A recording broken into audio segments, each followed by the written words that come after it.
Ustedes, yo voy a invitarles a que abran la Biblia por la epístola del apóstol Pablo a los Efesios. Efesios capítulo 2. Efesios capítulo 2. Cuando lo tengan, por favor, cuando lo encuentren, pónganse de pie porque vamos a dar lectura a esta porción de la palabra. Efesios capítulo 2, vamos a leer los versículos del 1 al 10. ¿Lo tiene? Leemos la palabra del Señor. Dice el apóstol Pablo: y Él os dio vida a vosotros, cuando estabais muertos en vuestros delitos y pecados, en los cuales anduvisteis en otro tiempo, siguiendo la corriente de este mundo, conforme al príncipe de la potestad del aire, el espíritu que ahora opera en los hijos de desobediencia, entre los cuales también todos nosotros vivimos en otro tiempo, haciendo los deseos de nuestra carne, haciendo la voluntad de la carne y de los pensamientos, y éramos por naturaleza hijos de ira, lo mismo que los demás. Pero Dios, que es rico en misericordia, por su gran amor con que nos amó, aún estando nosotros muertos en pecado, nos dio vida juntamente con Cristo, y por gracia sois salvos. Y juntamente con Él nos resucitó y asimismo nos hizo sentar en los lugares celestiales con Cristo Jesús, para mostrar en los siglos venideros las abundantes riquezas de su gracia en su bondad para con nosotros en Cristo Jesús. Porque por gracia sois salvos por medio de la fe. Y esto no de vosotros, pues es un don de Dios. No por obras, para que nadie se gloríe. Porque somos hechura suya, creados en Cristo Jesús para buenas obras, las cuales Dios preparó de antemano para que anduviésemos en ellas. Amén.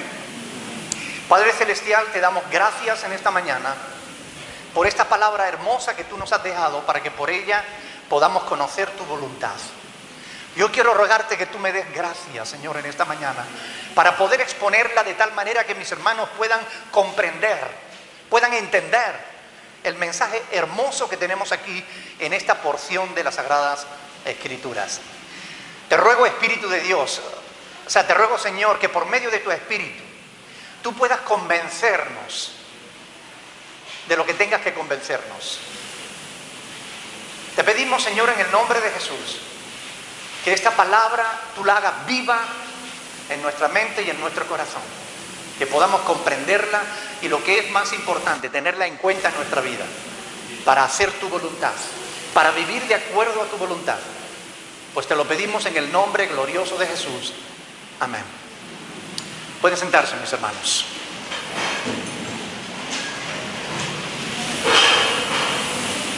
No se imaginan lo importante que es en el día de hoy tener pasajes como estos que acabamos de leer en las Sagradas Escrituras. Pasajes que fueron escritos hace casi 2000 años,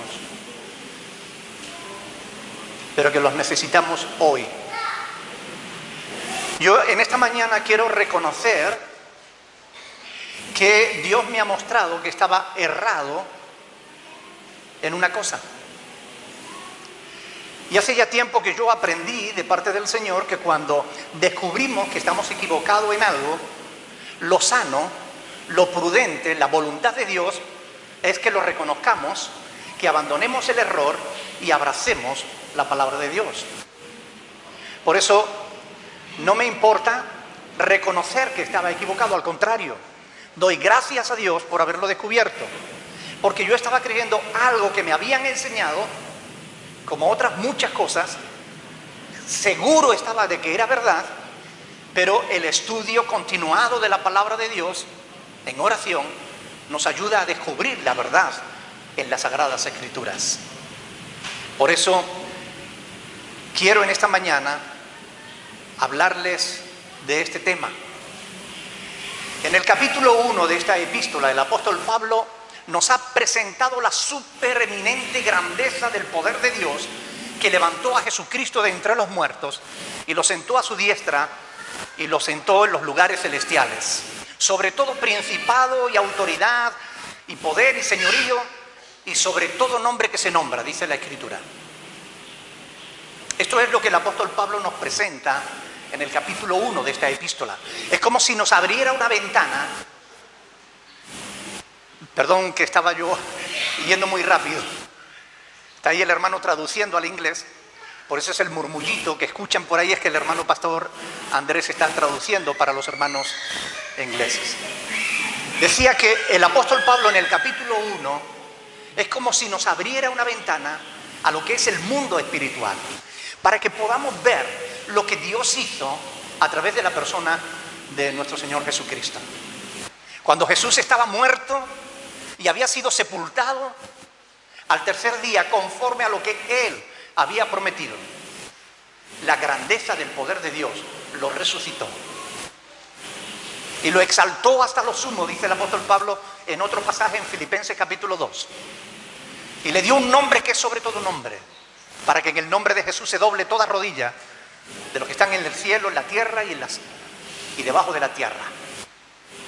Y cuando el apóstol Pablo nos presenta esta maravillosa imagen espiritual en el capítulo 1, en el capítulo 2 nos va a presentar una imagen no menos hermosa. Y yo quiero compartir justamente estos pasajes en esta mañana porque es fundamental. Aquí nos va a mostrar cómo era nuestra vida antes de tener a Cristo en nuestro corazón. Cómo era nuestra vida sin Cristo. Y cómo es y cómo va a ser nuestra vida con Cristo. Los primeros tres versículos que acabamos de leer del capítulo 2, del 1 al 3, nos muestra lo que era nuestra vida antes. Y yo me voy a saltar la presentación porque miren, tengo tantas cosas que decirle en esta mañana que no quiero perder el tiempo en cosas que sean innecesarias. No les voy a hablar de la ciudad de Éfeso, de la población, de su cultura. No, vamos a ir al grano. Vamos a ir Efesios capítulo 2 y vamos a ir verso a verso desgranando la riqueza de este pasaje que tenemos en esta mañana para meditar. Versículo 1. Él os dio vida a vosotros cuando estabais muertos. Es importante que entendamos bien cada una de estas palabras, porque algunos, tomándolas de manera literal, llegan a predicar y enseñar verdaderas herejías. Y lo malo de las herejías es que con el tiempo acaban creyéndose que son verdad. Pablo está usando en esta frase palabras que son metáforas. Una metáfora es una frase que dice una cosa, pero en realidad significa otra. Un símil es una palabra, estos son gramática, esto es gramática, pero es necesario conocer la gramática bíblica para poder interpretar la palabra de Dios correctamente. Un símil es cuando decimos, Dios es como roca fuerte. Al decir Dios es como, estamos poniendo un símil. No es que Dios sea una roca. ¿Ok? Entendemos lo que está diciendo, que Dios es fuerte, ¿verdad? Pero cuando decimos Dios es escudo, Dios es escudo, ¿realmente Dios es un escudo? No, es una metáfora. Quiere decir que Dios nos protege. Cuando aquí el apóstol Pablo dice, Él os dio vida a vosotros cuando estabais muertos, tenemos que entender que está usando una metáfora, porque nosotros no estábamos muertos, literalmente hablando. Estábamos vivos cuando conocimos a Jesús. ¿Lo entienden o no? Está usando una metáfora. Y tenemos que entender qué vida es la que Dios nos ha dado. Él os dio vida. Se está refiriendo a la vida eterna.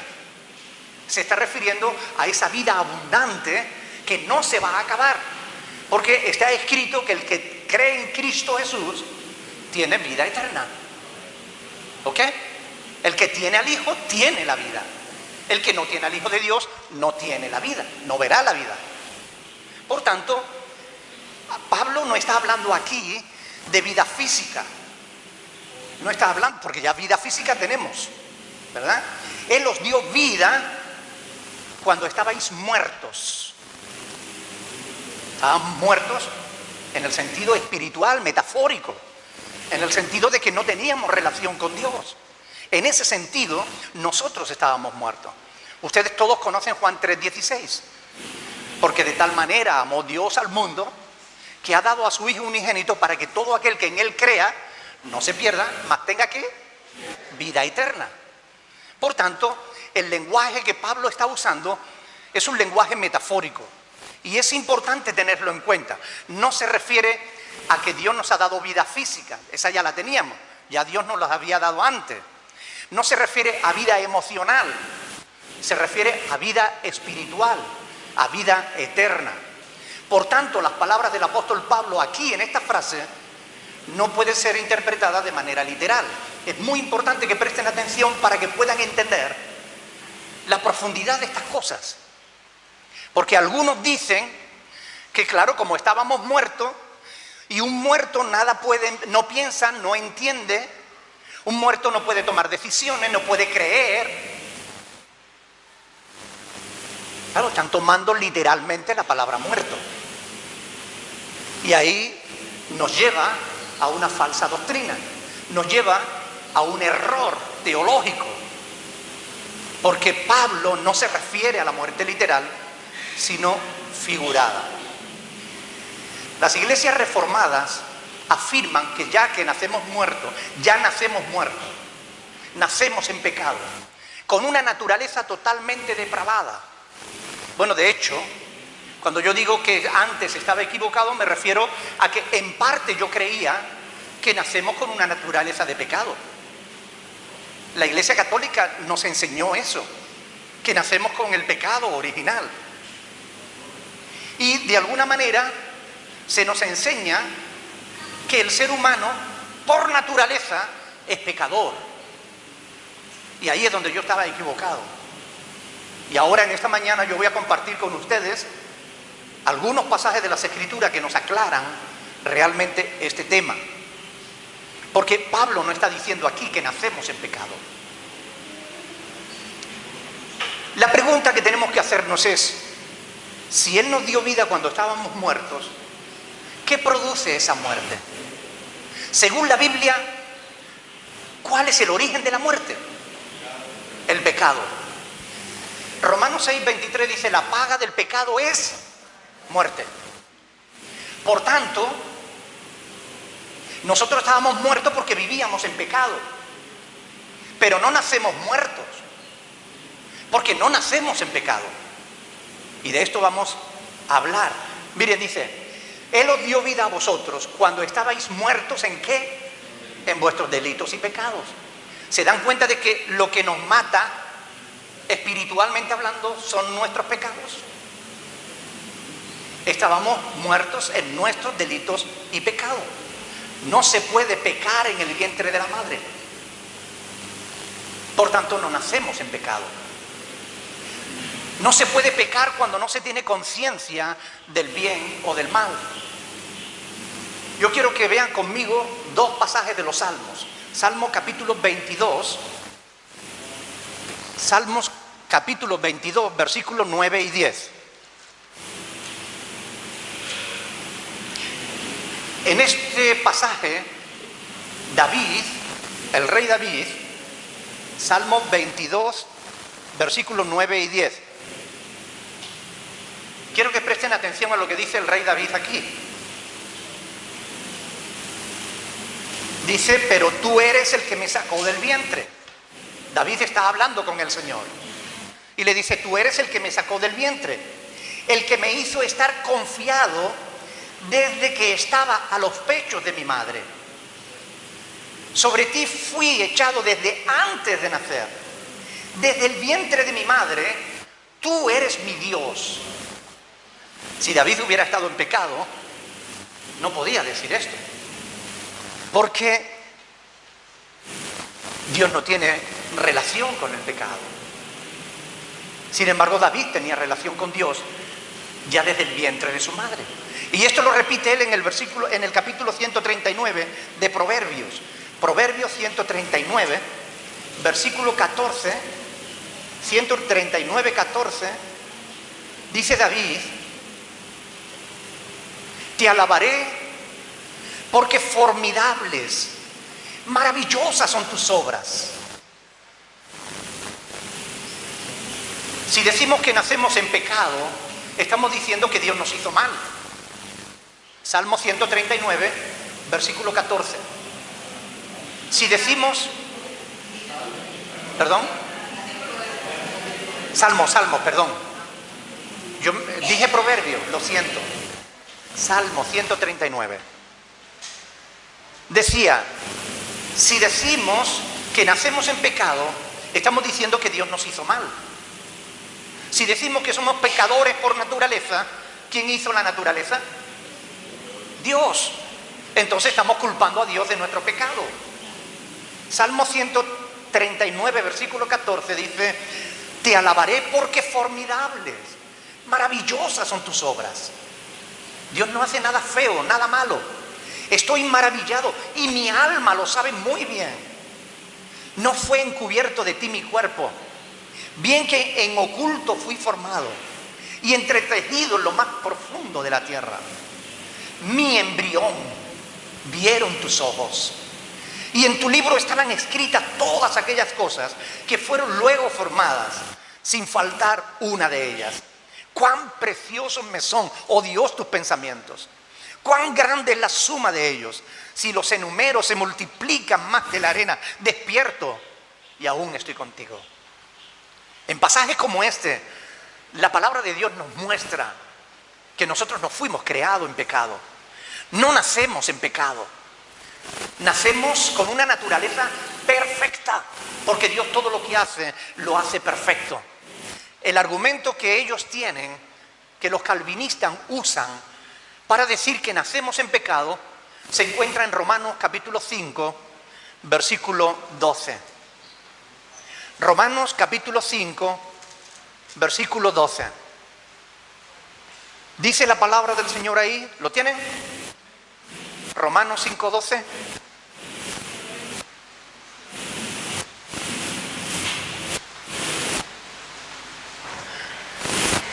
Epístola del apóstol Pablo a los Romanos capítulo 5, versículo 2. Dice lo siguiente: por tanto, como el pecado entró en el mundo por un hombre, y por el pecado la muerte, así la muerte pasó a todos los hombres, por cuanto todos pecaron. Aquí los calvinistas dicen, ven, aquí se enseña que el hombre está muerto. ¿Es eso lo que enseña el apóstol Pablo? Mire, el problema de las malas interpretaciones es que se dan por causa de que no prestamos atención a lo que leemos.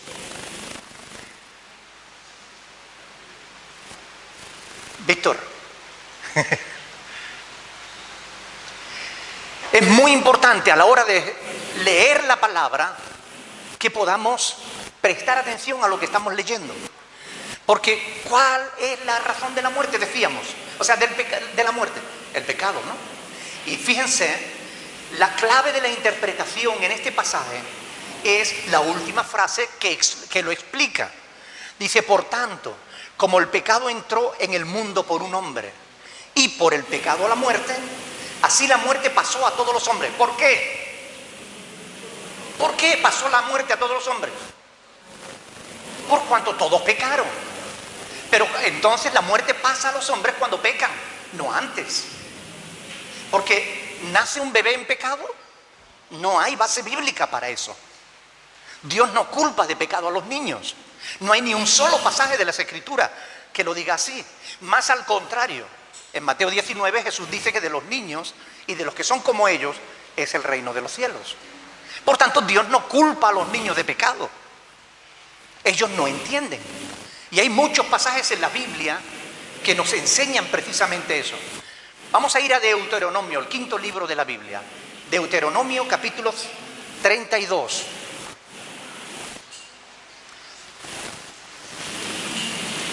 El quinto libro de la Biblia, casi al principio. Es mejor que lo escuchen.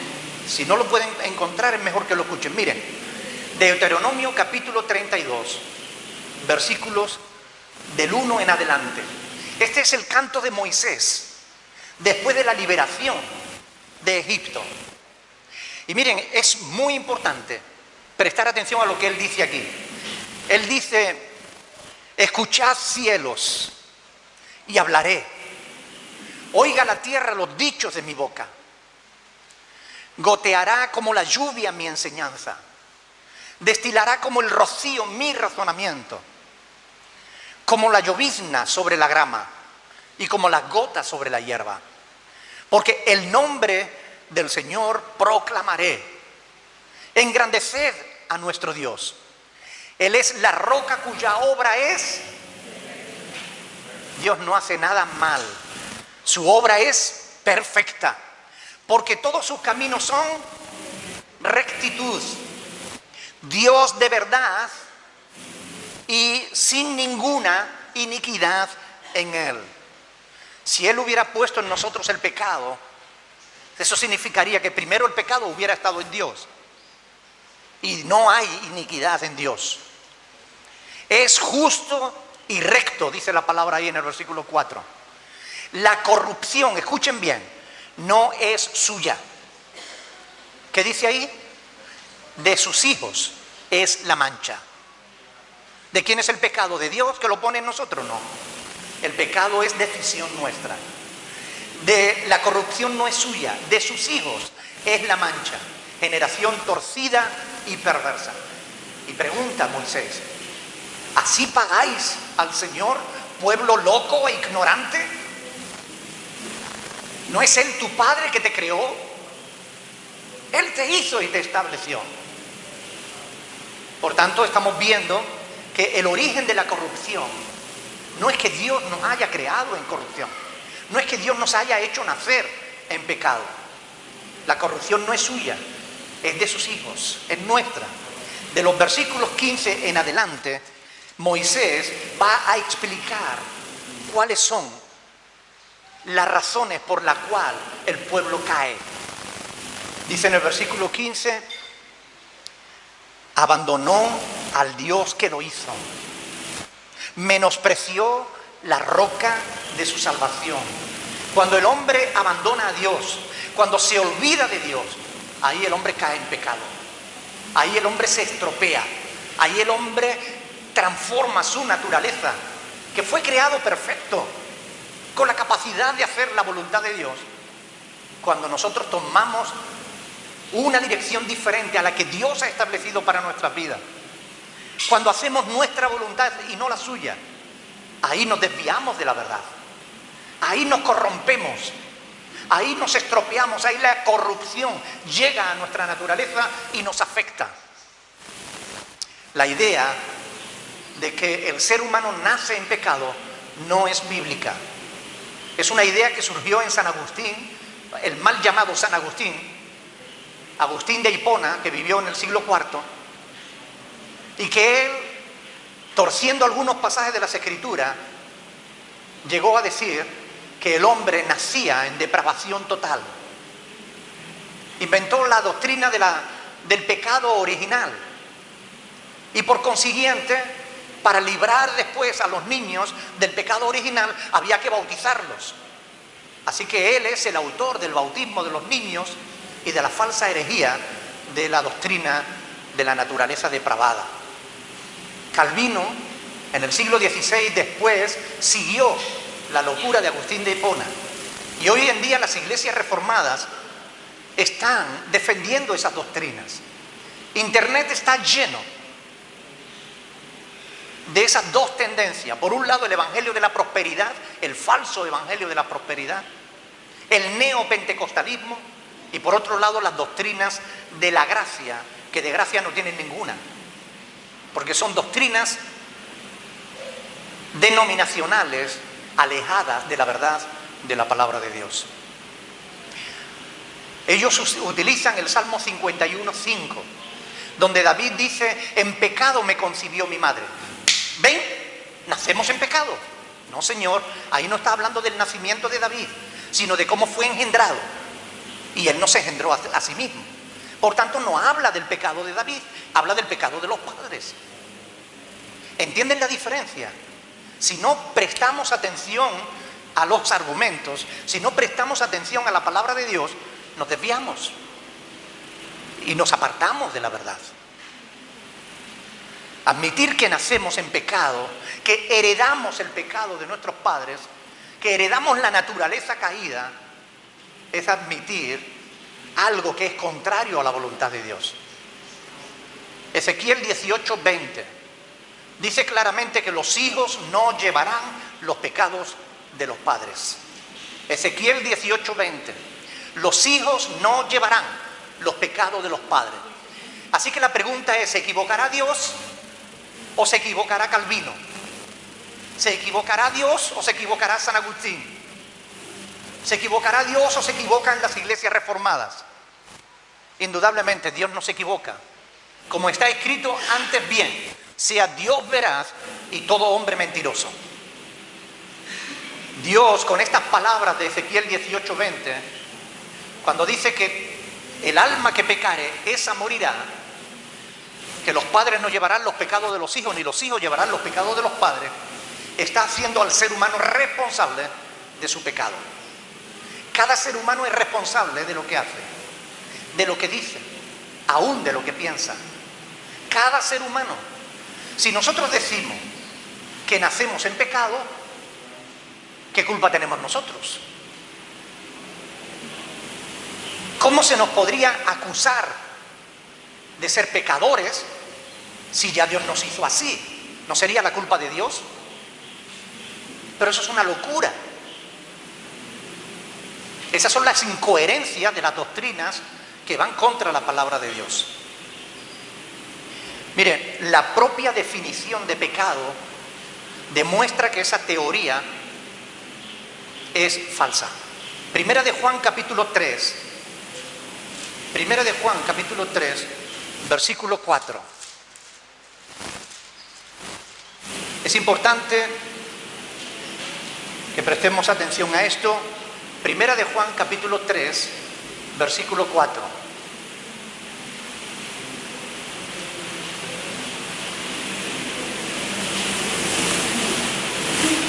Todo aquel que nace infringe también la ley, porque nace en pecado. ¿No dice eso? ¿Verdad que no? Dice: todo aquel que comete pecado infringe también la ley, pues la ley es infracción de pecado.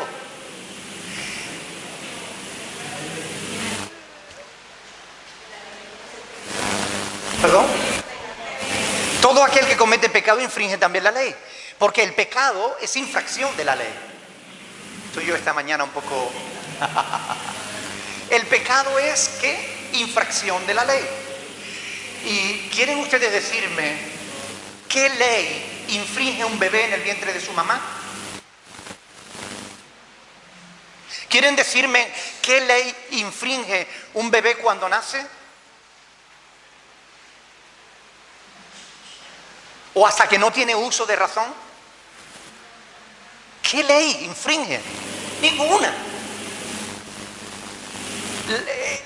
El pecado es la infracción de la ley. Cuando cometemos pecado, ahí, cuando infringimos la ley de Dios, ahí hemos pecado. Ahí es que nuestra naturaleza se estropea. No es cierto que nazcamos en pecado. No es cierto que nuestra naturaleza sea depravada, incapaz de pensar o de entender a Dios o de tomar decisiones correctas. Es mentira. Es mentira. Afirmar tal cosa es culpar a Dios de nuestra naturaleza. Y la Biblia dice claramente que todo lo que Dios ha hecho, todo lo que Dios creó, es bueno. Primera de Timoteo 4:4. Todo lo que Dios creó es bueno. Dios no nos creó mal. Dios no se equivocó al hacernos. Todos conocemos a personas que aún sin ser cristianas son capaces de hacer cosas buenas. Los calvinistas dicen que eso es imposible, que el ser humano es incapaz de hacer nada bueno, a no ser que Dios lo haga en la persona. Es falso. No hay fundamento para decir eso. Yo quiero mostrarles un pasaje que habla de que la naturaleza del hombre es buena.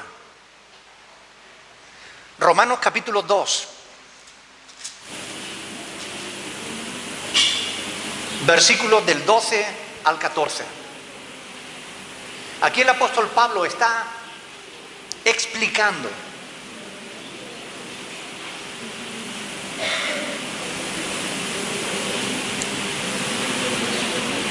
Romanos capítulo 2, versículos del 12 al 14.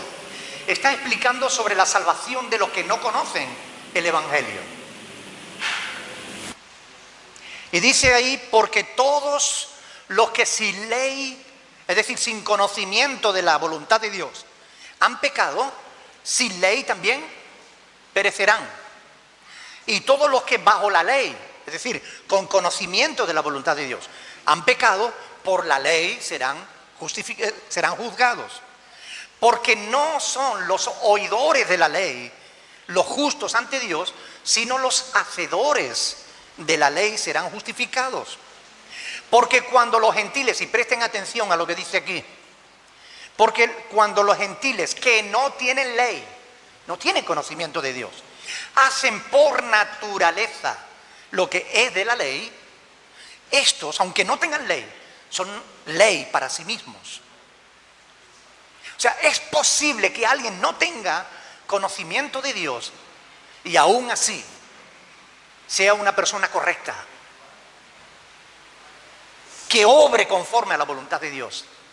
Hay gente que por naturaleza es así. Esa es la naturaleza en la que Dios nos crea. Dios nos crea perfectos, capaces de hacer el bien, de vivir de acuerdo a su voluntad. Y entonces ustedes dirán, bueno, entonces ¿por qué todos pecamos?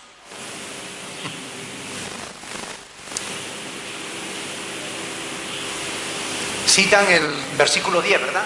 No hay justo ni aún uno. Capítulo 3, versículo 10. Pero aquí Pablo lo que está citando es el Salmo 14 y el Salmo 53. Y en ese salmo lo que se dice es que al final todos nos corrompemos. Todos acabamos dándole la espalda a Dios. No porque nacemos en pecado, sino porque todo, volviendo a Efesios capítulo 2, Pablo lo explica aquí.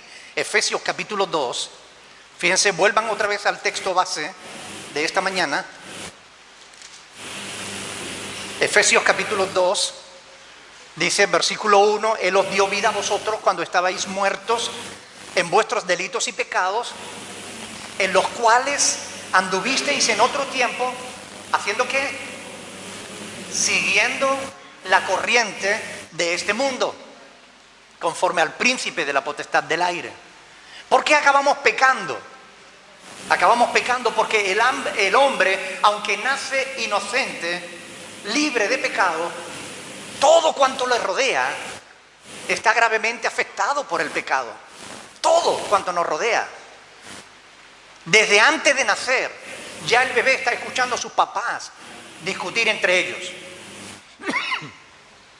Aún antes aún de bebés, percibimos en el mundo sus afanes, sus actitudes egoístas.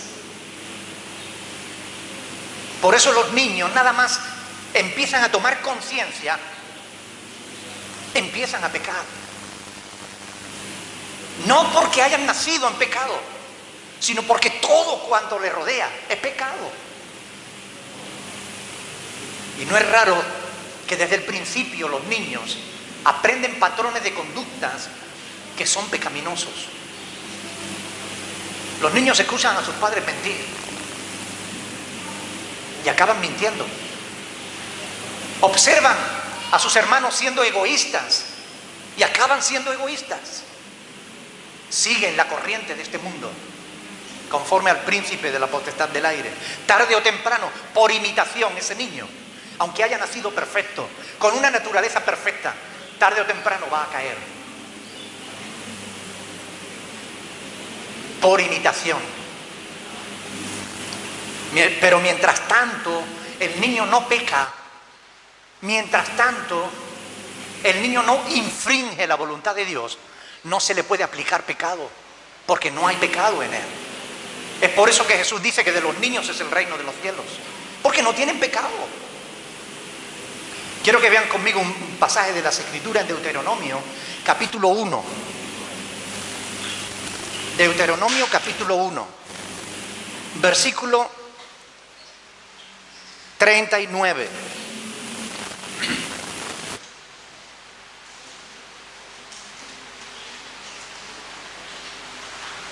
Ahí hablando de los niños, dice el Señor: y vuestros niños de los cuales dijisteis que servirían de botín, y vuestros hijos que no saben hoy lo bueno ni lo malo, ellos entrarán allá, y a ellos les daré, y ellos la heredarán. El Señor está diciendo que no le iba a dar la tierra prometida a su pueblo por su pecado, pero a sus hijos sí. Porque los niños no saben lo que es lo bueno o lo malo. Dios no culpa a los niños de pecado. Y a nosotros la Iglesia Católica nos enseñó que si un niño moría sin estar bautizado, se iba al limbo. Ahora ya nos han dicho que el limbo no existe. Se miente. Se interpretan mal las Sagradas Escrituras, conforme al príncipe de la potestad del aire, siguiendo la corriente de este mundo. Por eso pecamos. Es el mundo lo que nos hace pecador, porque el pecado entró en el mundo por un hombre. Y por el pecado, no por nuestra naturaleza, por el pecado, la muerte. Por cuanto todos pecamos. Al final, tarde o temprano, pecamos. Por eso necesitamos a Jesús, para que nos libre de nuestro pecado. No de nuestra naturaleza de pecado, porque nuestra naturaleza no es pecaminosa. Dios nos hizo con una naturaleza capaz de amarle, de obedecerle, pero somos egoístas y tomamos nuestras propias decisiones y le damos la espalda a Dios como se la dieron a Adán y Eva. Y nosotros podemos culpar a Adán y Eva, hay que ver lo que ellos hicieron, pero nosotros todos los días hacemos lo mismo. No porque nuestra naturaleza nos lleve a eso, sino porque somos pecadores, porque escogemos pecar en vez de escoger hacer la voluntad de Dios. Versículo 3, Efesios 2, versículo 3.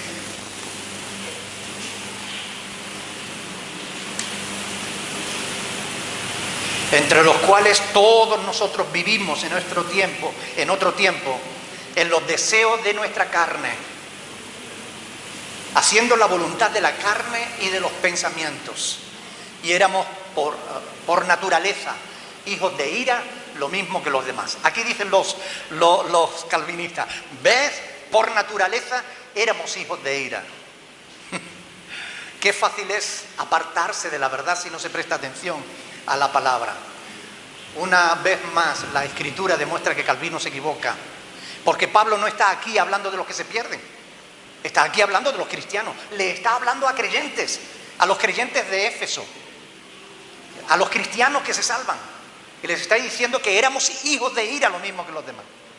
Pero para que podamos entender qué significa estar bajo la ira de Dios, tenemos que ir a Colosenses capítulo 3, Colosenses capítulo 3, versículo del 5 al 7.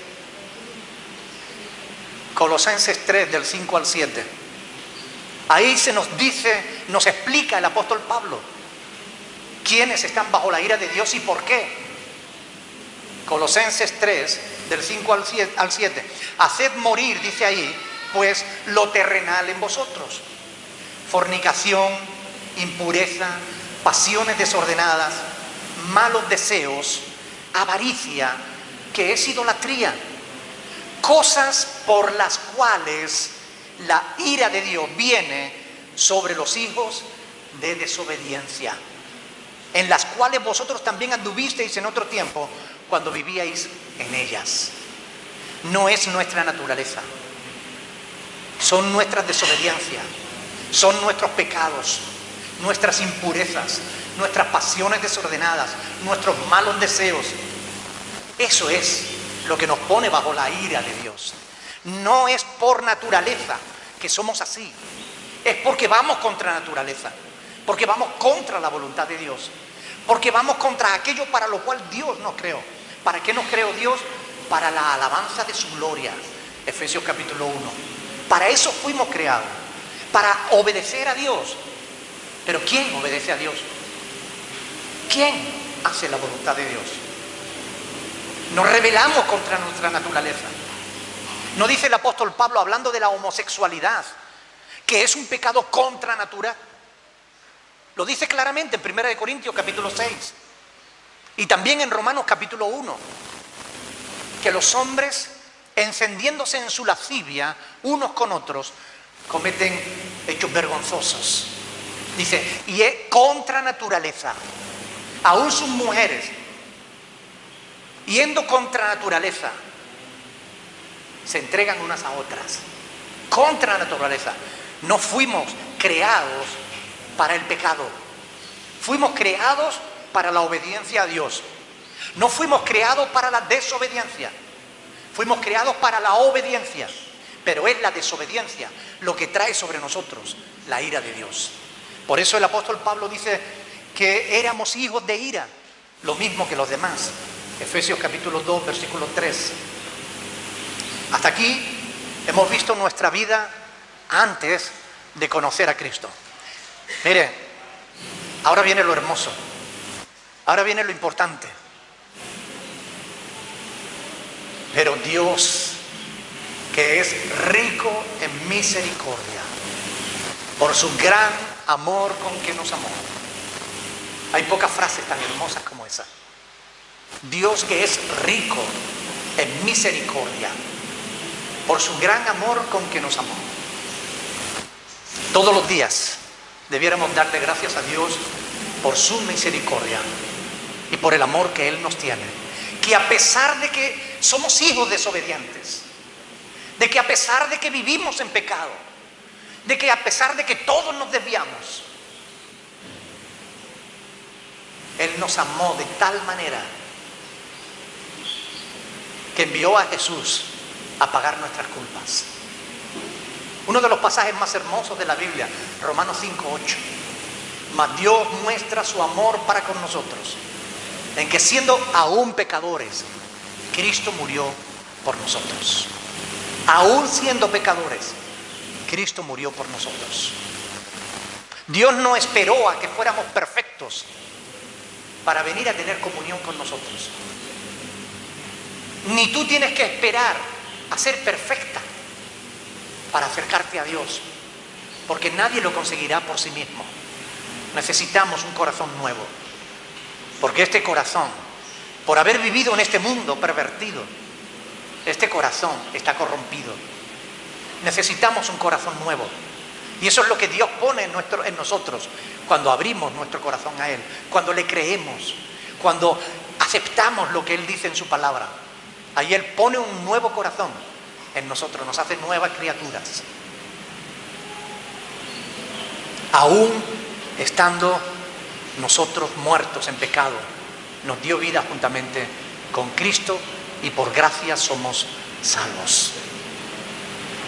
Yo creo que si yo pidiera testimonios del amor de Dios, todos nosotros podríamos testificar. Todos hemos experimentado de una o de mil formas el amor de Dios. Amor inmerecido, porque no merecíamos que Dios nos amara, pero Dios es amor. Por gracia soy salvo. Una vez más,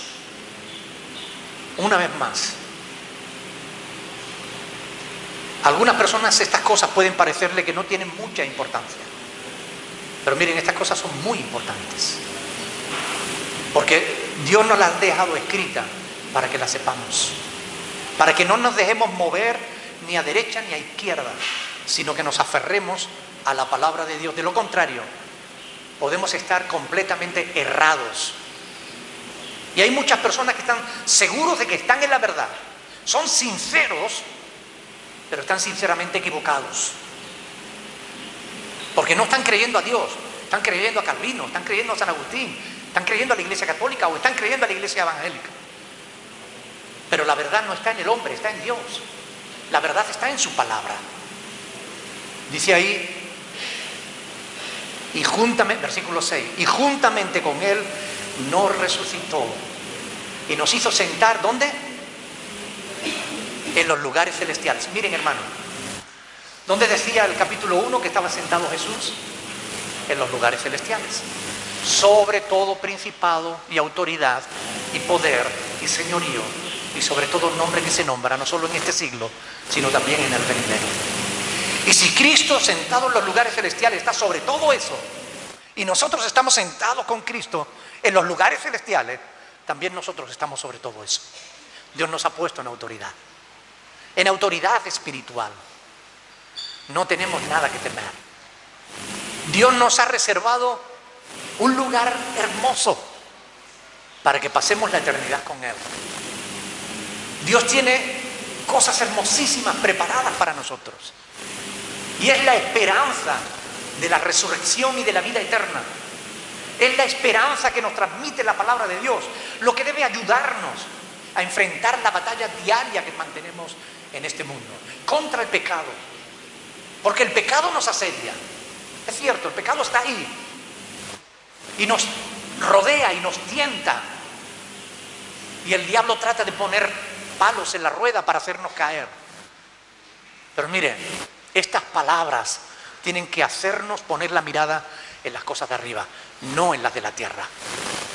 La esperanza de que un día vamos a estar libres ya de toda tentación. En un mundo nuevo, en un mundo maravilloso, en el que nosotros vamos a estar con Cristo Jesús, en los lugares celestiales. Eso nos tiene que dar ánimos, en medio de un mundo perverso, que cada vez se corrompe más. Nosotros aspiramos a una vida mejor. En medio de un mundo en el que el hombre destruye al hombre, en el que el engaño, la maldad, los intereses están haciendo que este mundo maravilloso que Dios creó se convierta en un verdadero infierno.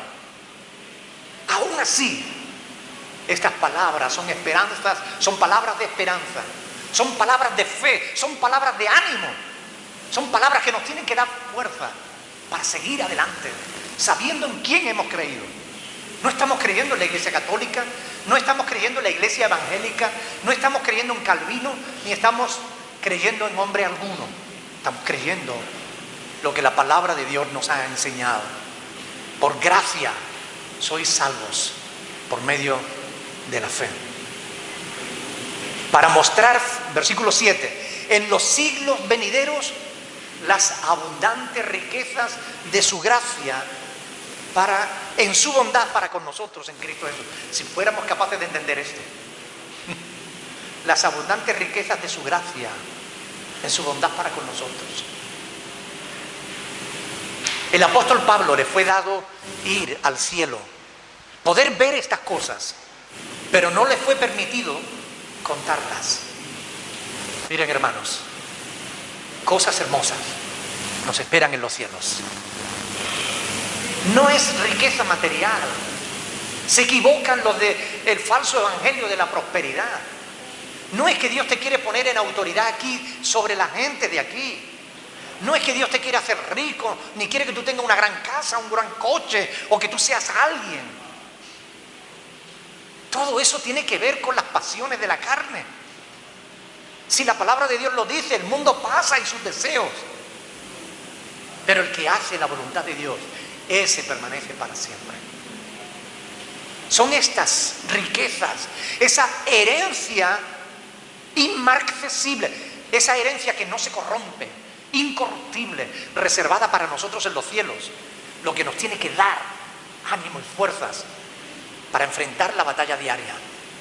Una herencia incorruptible. El oro, aún el oro, Se puede corromper, te lo pueden robar, te lo pueden quitar. Pero lo que Dios tiene reservado para ti en los cielos, nadie te lo va a quitar. Miren, mis hermanos, yo quisiera estar hasta que termine, pero no me va a dar tiempo a terminarlo entero. Pero no quiero pasar por encima del versículo 8. Versículo 8. Porque por gracia sois salvos, por medio de la fe. Y esto no de vosotros, pues es un don de Dios. Este es otro pasaje que malinterpretan muy mal. Dicen, ve, la fe es un don. No, Señor, ahí no se está diciendo eso. El don es la salvación. La fe es el medio por el cual la podemos obtener. Por gracia sois salvos, por medio de la fe.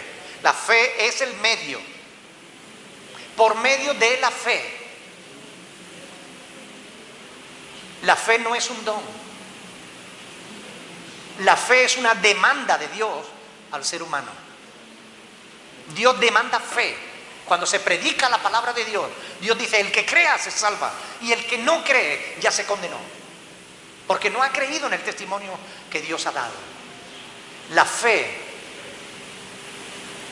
es una demanda de Dios al ser humano.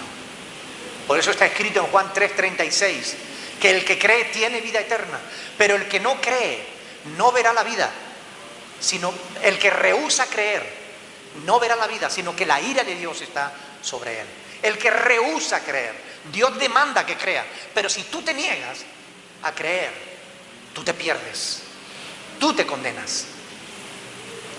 Por gracia sois salvos, y esto es un don de Dios, por medio de la fe. No pongamos el carro delante de los caballos, porque nos equivocamos. Y no es por obras, porque no hay nada que nosotros podamos hacer que nos justifique delante de Dios. Únicamente creer en Dios y en su amor manifestado en la cruz del Calvario. Miren, después de eso, si tú tienes fe, si tú de verdad has nacido de nuevo, se va a ver en cómo tú caminas, en cómo tú andas. Porque si tú has nacido de nuevo, si tú de verdad crees en Dios, si tú eres salvo, tú no puedes andar en el pecado. Porque si andas en el pecado, aún estás en la vieja vida, aún estás en condenación. Tú tienes que andar en una vida nueva. Tú tienes que andar en una vida nueva. En las obras que Dios, como dice en el versículo 10, en las obras que Dios preparó de antemano para que anduviésemos en ellas. Ahí, esa es la frase que da pie a esa frase famosa, ¿no? Dios tiene un plan para tu vida. Se refiere a esto. Dios ha preparado obras para que tú camines en ellas, para que tú las hagas, no para ganarte la salvación. La salvación Él te la regala, si tú crees en Él. Sino obras para que glorifiques a Dios en tu vida. La pregunta es, ¿cuántos de nosotros estamos andando en las obras de Dios? ¿Cuántos de nosotros estamos entendiendo de verdad que la voluntad de Dios para nuestras vidas no es que nosotros nos excusemos diciendo, es que el pecado es mi naturaleza, es que yo soy pecador, es que todos somos pecadores? Miren, eso es falso. Somos pecadores porque queremos serlo. El hombre no peca por naturaleza. El hombre peca porque desea pecar, por elección propia. El hombre peca porque se deja arrastrar por la corriente de este mundo. Eso es lo que enseña la palabra de Dios. Por eso Dios pone responsabilidad en el ser humano. Por eso Dios te hace responsable de tu pecado. Porque si tú pecaras por naturaleza, el responsable sería Él. Él te hizo. Pero tú no pecas por naturaleza. Pecas porque te dejas llevar por los deseos de tu carne, por los deseos de este mundo. Así que la voluntad de Dios es que no podamos seguir, que no sigamos de esa manera. Que tomemos la decisión de decir, voy a creer la verdad, voy a creer a Dios. Voy a dejar de dejarme arrastrar. Se acabó. Voy a nadar contra corriente. Voy a aferrarme a la verdad. Dios me ha hecho santo. Dios me hizo puro.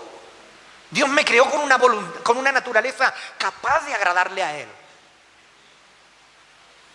Pero me convertí en un pecador dejándome arrastrar. Pero ahora ya no quiero dejarme arrastrar. Voy a pedirle a Dios que Él me ayude a nadar contra corriente.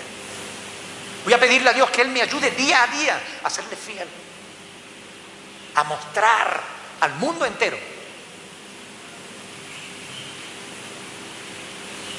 que son nuestras decisiones las que determinan qué queremos ser. Es nuestra actitud ante la palabra de Dios. Si tú crees a Dios, serás una nueva criatura, tendrás una vida nueva. Si no crees a Dios, seguirás viviendo en el pecado, excusándote, autojustificándote. Pero recuerda que delante de Dios no podrás hacerlo, porque nadie se justifica delante de Dios a no ser por fe en Jesús. Vamos a ponernos de pie, vamos a orar al Señor. Vamos a pedirle a Dios en esta mañana que Él nos ayude para que realmente podamos entender su palabra y, lo que es más importante, podamos disfrutarla. Mire, hermanos, somos peregrinos en esta tierra. Estamos de paso. Estamos de paso. Vamos a la tierra prometida. Vamos al reino de nuestro amado Señor. No permitas que nada ni nadie te desvíe del camino. No permitas que nada ni nadie te aparte de la verdad. Aférrate firmemente a la palabra de Dios. Y que la palabra de Dios en esta mañana pueda quedar arraigada en nuestro corazón y nos ayude a hacer su voluntad. Padre Celestial, en el nombre de Jesús, Señor, ayúdanos a entender tu palabra. Ayúdanos, Señor.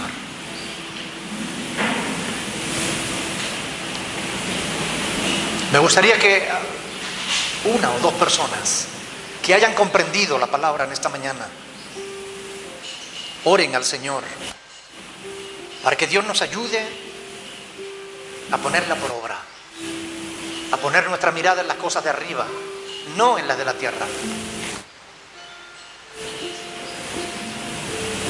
Bendito Dios. Padre, te doy gracias por esta mañana que hemos podido abrir tu palabra.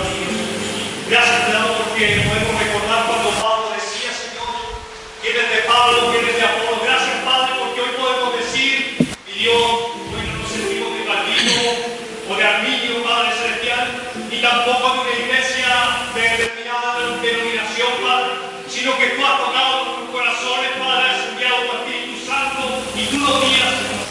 Oh, mi Dios, yo te pido en el nombre de nuestro Señor Jesús, que en estos tiempos, Padre Celestial, que son peligrosos, mi Dios, tu palabra, Señor, se encienda en nuestros corazones, Padre, y podamos, Señor, oír claramente, Padre Celestial, cada día.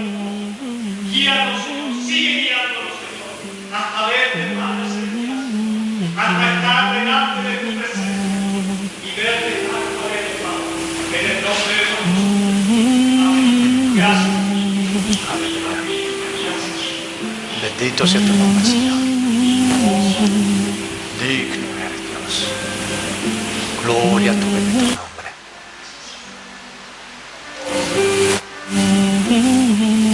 ¿Alguien más que quiera oír, que quiera orar en esta mañana?